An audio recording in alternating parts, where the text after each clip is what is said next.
Today I'm going to show you how to analyze what-if scenarios in Microsoft Excel.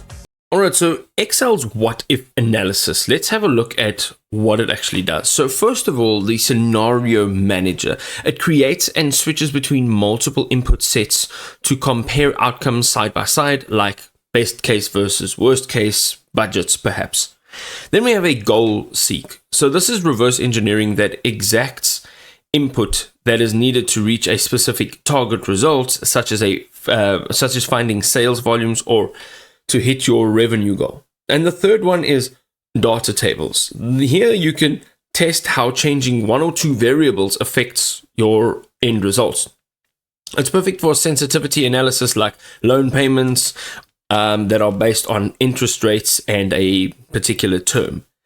Now, how do you get this done? So start by identifying key input variables and formulas that drive your calculations, okay? Use scenario management to store and compare multiple realistic scenarios without manual re-entry. And then we've got the target outcomes. Here you need to apply goal seek when you have a target result and you need to find the input value that will allow you to have it achieved.